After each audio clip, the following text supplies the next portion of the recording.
Miss হবে না আপনার পছন্দের টিভি শো। দেখুন জি5 অ্যাপে একদম ফ্রি।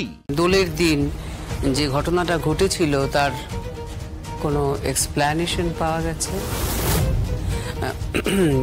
কেউ কোনো ব্যাখ্যা দিতে পেরেছে কি? কে এসেছিল, কারা এসেছিল? তুমি কাউকে জিজ্ঞাসাবাদ করেছো কি? এটা ডিপার্টমেন্টের ব্যাপার, এই নিয়ে আমি পরিবারে কোনো আলোচনা করতে চাই না। পরিবারে ঘটনাটা ঘটেছে, স্বয়ম্ভু পরিবারের লোকের সম্পূর্ণ জানার অধিকার আছে কি হয়েছিল, ঠিক কি হয়েছিল সেদিন। ঠিক কি হয়েছিল সেটা আমরা সবাই জানি।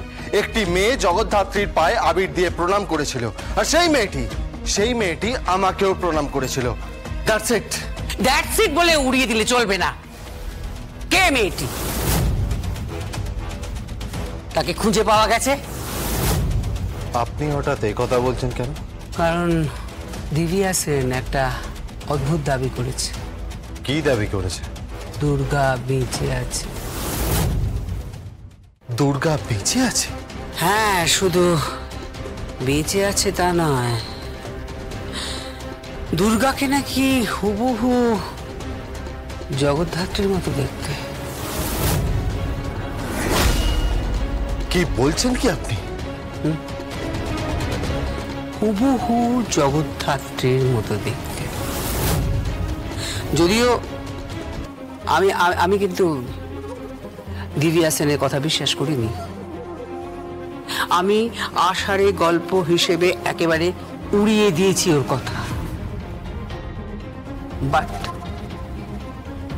আমার মনের মধ্যে একটা খটকা তো আছে। ইয়েস, কেন দিব্যা সেন এই কথা বললো, এরকম একটা দাবি করলো?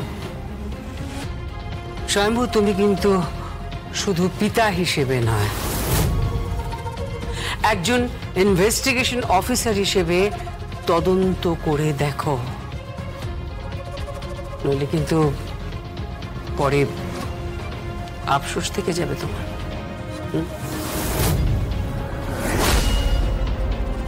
আমি ইতিমধ্যেই চেষ্টা করেছি, তবে আপনি যে কথাটি বলছেন সেটা নিশ্চয়ই একবার মিলিয়ে দেখব, ভালো করে চেক করে দেখব। আতশ গাছের নিচে রেখে মেয়েটির ছবি এবং জগদ্ধাত্রীর ছবি পাশাপাশি রেখে দেখব সত্যি কোনো সিমিলারিটি আছে কিনা। একটা সিমিলারিটি তো আছেই, তুমি নিজেই বলেছিলে। কি? ওদের দুজনের হাইট এক।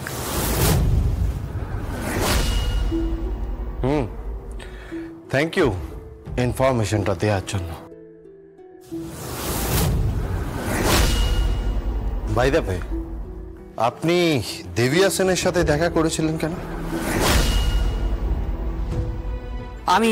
আমি তো দিব্যা সেনের সঙ্গে দেখা করিনি।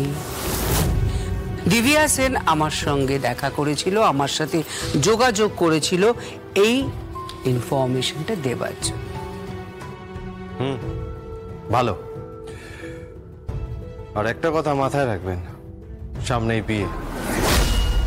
দিব্যা সেন বা কেউ যদি এই বাড়িতে কোনো রকম ক্যাওস করার সৃষ্টি করে তাহলে কিন্তু বিপদে পড়ে যাবে। জি5 ডাউনলোড করুন আর সব এপিসোড দেখুন একদম ফ্রি।